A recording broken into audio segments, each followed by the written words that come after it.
Ысык атыдагы көргөзмө салмагы 200 килограммдан ашкан, баасы $5000 чейин болгон кочкорлор көрсөтүлдү. Ысык ата районунда Арашан парадосундагы кой кочкорлордун республикалык көргөзмөсү жана жарманкеси болуп өттү. Бул тууралуу аймактык кабарчыга уюштуруучулар Аслан Маниев менен Жанарбек Төлбашиевдер билдиришти. Иш-чарага райондун жетекчилиги, райондук агрардык өнүктүрүү башкармалыгы жана ветеринария кызматынын өкүлдөрү катышты.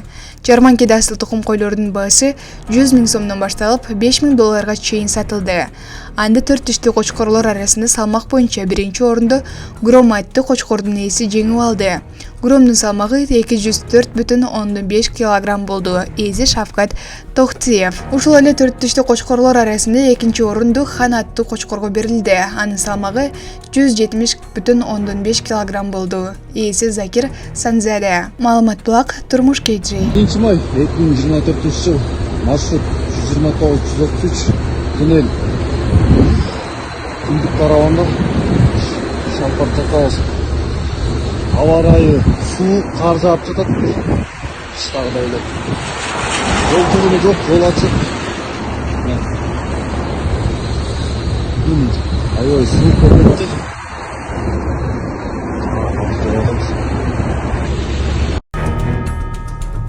Төө ашууда кар жаап жатат. Аба ырайы кескин өзгөрүп кеткендигине байланыштуу төө ашууда туман болуп кар жаап жатат. Бул боюнча Чүй облустук Ички иштер башкармалыгы боюнча жол коопсуздугун көзөмөлдөө кызматынын башкармалыгынан билдиришти. Билдирмеге ылайык жол инспекторлору айдоочуларды Бишкек-Ош унаа жолунда жүрүүдө бардык коопсуздук жол эрежелерин так сактоого чакырат. Чүй облустук Ички иштер башкармалыгы боюнча жол коопсуздугун көзөмөлдөө кызматынын башкармалыгынын өздүк курамы Бишкек-Ош унаа жолунда кызмат өтүүдө. Маалымат булак Супер Кейджи. Кытайда автомагистраль кулап, кеминде 19 адам каза болду. Кытайдын түштүгүндөгү Гуандун провинциясында автомагистраль урап, кеминде 19 адам каза болду. Бул туурасында РИА Новости КРдин борбордук телеберүүсүнө шилтеме берип жазды. Саат 11:45 карата ураанды астынан 18 унаа табылды. Жалпысынан 49 адам жаракат алса, 19 каза болду деп айтылат маалыматта. Телеканал жабыркаган 30 адам учурда ооруканада экенин кошумчалаган. Гуандун провинциясынан Фуцзян провинциясына кеткен жол бул жол менен түнкү саат 02:10 урап түшкөн. Кыргызста автомагистралдын узундугу 17,9 метр, жалпы аянты 184,3 чарчы метр жери көчүп кеткен. Алдын ала маалымат боюнча жер соңку күндөр аймакта жааган нөшүрлүү жамгырдан кийин көчкөн. Маалымат булак Спутник Кыргызстан. Туркияда нөшөрлөгөн жамгырдан улам Анкаранын көчөлөрүн сел каптады.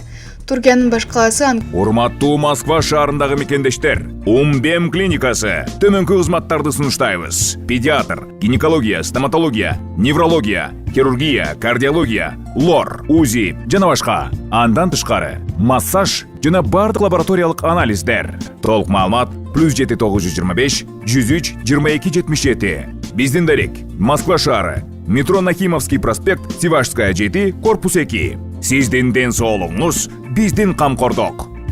Туркиянын баш калаасы Анкарада 30 апрелдин кечинде нөшөрлөп жааган жамгыр айрым аймактарда чоң суу ташкындарын пайда кылды. Көчөлөрдө сел жүрүп, кээ бир аймактар электр жарыгысыз калды. Жолдорго тыгылып калган унаалардын айрымдарын эвакуаторлор менен эвакуациялоого туура келди. Өзгөчө кырдаалдар кызматтарына суу каптоо боюнча 1300 билдирүү түшкөнүн маалымдалды. Маалымат булак Супер Кейджи. Бишкекте киши тоноого шектелип кылмыштуу топтун мүчөсү кармалды. Бишкекте киши тоноого шектелип уюшкан кылмыштуу топтун активдүү мүчөсү кармалды. Бул тууралуу Сверлов райондук ички иштер башкармалыгы билдирди. Маалыматка ылайык былтыр 10 декабрда милицияга КК аттуу жаран арыз менен кайрылган. Ал ошол эле күнү саат 04:00 чамасында Курманжан Датка менен Саратов көчөлөрүнүн кесилишинде белгисиз адам ага күч колдонуп уюлдук телефон тартып алганын айткан. Бул факты боюнча Кылмыш жаза кодексинин 206-беренесинде тоноого ылайык кылмыш иши козголгон. Шектүү катары уюшкан кылмыштуу топтун активдүү мүчөсү катары Ички иштер министрлигинин ыкчам каттоосунда турган 1987 жылгы туулган К аттуу жаран кармалып, убактылуу кармоочу жайга киргизилген. Учурда аталган кылмыш ишине катышкан башка жарандарды аныктоо жана кармоо иштери уланууда. Маалымат булак Супер Кейджи. Бишкекте жөө адамдар өтүүчү диагоналдуу чийимдер пайда болду. Бишкекте биринчи жолу жөө адамдар өтө турчу диагоналдуу чийимдер пайда болду. Бул тууралуу кала мэриясы билдирди.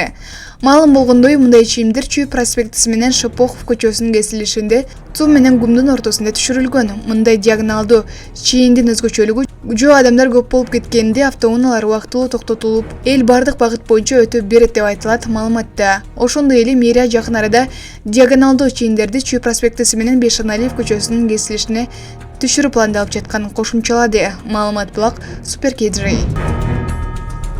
Бишкектин сауналарынын биринде интимдик кызмат көрсөтүү аныкталды.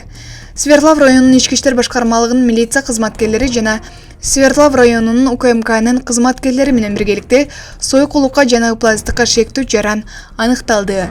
Бүгүн 1-майда Бишкек шаарынын Свердлов районунун ички иштер башкармалыгында Британ Бабочка аталышындагы профилактикалык иш-чаралардын жүрүшүндө милиция кызматкерлери тарабынан Бишкек шаарынын Осмонкулов көчөсүндө жайгашкан сауналардын биринде администратор социалдык жоопкерчилиги чектелген кыздарга интимдик кызмат көрсөтүүгө шарт түзүп берилгени аныкталган. Аталган факты боюнча тергөө кызматы тарабынан Кылмыш жаза кодексинин 160-беренесине сойкулга жана пластикка көмөктөшүүгө ылайык кылмыш иши козулгон. Жүргүзүлгөн иликтөө жана акчам издөө иш-чараларынын жүрүшүндө Бишкек шаарынын Свердлов райондук ички иштер башкармалыгынын милиция кызматкерлери жана Свердлов районунун УКМКнын кызматкерлери тарабынан кылмышка шектүү 1987-жылы туулган ДИ аттуу жаран аныкталып кармалган. Свердлов райондук ички иштер башкармалыгынын тергөө кызматына жеткирилип, убактылуу кармоочу жайына киргизилди. Учурда тергөө иштери уланууда. Маалымат булак Сереп Медиа. Интернет аркылуу интим кызматын сунуштаган келин кармалды. Ош шаардык ички иштер башкармалыгынын Акбура милиция бөлүмүнүн кызматкерлери бүгүн 1-майда сойкулук жасоого шектүү катары 1996-жылы туулган Кайра Суу районунун тургуну кармалды. Тергөөнүн алгачкы маалыматына караганда, белгисиз жаран Дина аттуу ысым менен интернет баракчаларынын бири аркылуу кардарларды чакырып сойкулук иши тууралуу жарнама жарыялаган. Бул маалымат Акбура милиция бөлүмүнүн маалыматтарын электрондук журналына катталып, анын кармоо боюнча ыкчам иштер жүргүзүлгөн. Натыйжада Ош шаарынын Масалиев Ген көчөсүндөгү көп кубаттуу үйлөрдүн биринен сойкулук жасоого шектүү катары Кайра Суу районунун 1996-жылы туулган тургуну Ж.М. кармалган. Шектүү Орусияда жүрүп, 1 ай мурда Кыргызстанга келген. Аталган батирди 25 апрелде алып, 28 апрелден баштап сойкулук жасоо үчүн өзүнө жарнама жасай баштаганын белгилүү болгон. Ал убактылуу кармоочу жайга киргизилди. Кылмыш жаза кодексинин 160-беренеси менен кылмыш иши козголуп, тергөө иштери башталды. Ошондой эле бул келинге көмөк көрсөткөн 1998-жылы туулган Кайра Суу районунун тургуну батиреси М. уулусу кармалып тергөөгө камсыз болду. Ага карата өздүк тинтүү жүргүзгөн учурда жанында алып жүргөн барсеткасынан бычак жана Макаров тапанчасына окшош курал алынып, экспертизага берилди. Маалымат булак Сереп Медиа. Ишкерлердин бизнесин тартып алууга аракеттенген жарандар кармалды. Акча опуз алууга шектелген жарандар кармалды деп билдирди Ички иштер министрлиги. Ички иштер министрлигинин кылмыш иликтөө башкы башкармалыгынын кызматкерлерине белгисиз адамдар узак убакыттан бери акча талап кылуу жана коркутуп, үркүтүү менен алектенип жарандардын бизнесин тартып алууга аракет кылып жатышкандыгы тууралуу маалымат келип түшкөн. Шектүүлөр Ысык Көл облусунда экени, алар өздөрүн уюшкан кылмыштуу топтун мүчөсү катары тааныштырганы аныкталган. Бул факты боюнча чогултулган материалдардын негизинде Кылмыш жаза кодексинин 208-беренеси опуз алып талап кылуу боюнча кылмыш иши козголгон. Жыйынтыгында 1984-жылы туулган К.А. 1994-жылы туулган М.Б. 1993-жылы туулган К.Э. жана 1995-жылы туулган К.Э. кармалган. Жыйынтыгында 4 жаран кармалып, тергөөчүлөргө өткөрүлүп берилди. Алардын айрымдары уюшкан кылмыштуу топтун мүчөсү катары Ички иштер министрлигинин каттоосунда турат. Тергөө иштерин Ички иштер министрлигинин тергөө кызматы жүргүзүүдө. Кармалгандар Бишкек шаарынын 1-май райондук соту тарабынан 2 айга камакка алынды деп айтылат расмий маалыматта. Маалымат булак Баракелде. Түркмөн президентинин сүрөтү бар сааттарды сатып алууга мажбурлоо жүрүп жатканы айтылууда. Түркменстанда бизнес өкүлдөрүн жана бюджеттик жетекчилик кызматта иштегендерди өлкө башчылары Бердимухамедовдордун сүрөтү түшүрүлгөн кол сааттарды сатып алууга мажбурлап жатышканын Азаттыктын түркмен кызматы жазды. Маалыматта айтылгандай баасы 1,5-дан 3,000 манаттык болжол менен $400-800 ашуун өлкөнүн азыркы президенти Сердар Бердимухамедовдун, анын атасы мурдагы президент Гурбангул Бердимухамедовдун сүрөтү өлкөнүн мамлекеттик туусу жана картасы тартылган сааттардын 4 түрү сунушталууда. Ири ишканаларда жетекчилик кызматта иштегендерди 3,000 манаттык, ал эми орто жана чакан бюджеттик мекемелердин башчыларын, мектеп директорлорун, айылдагы медициналык жайлардын жетекчилерин 1,5 манаттык сааттарды сатып алууга мажбурлап жатышканын кабарланды.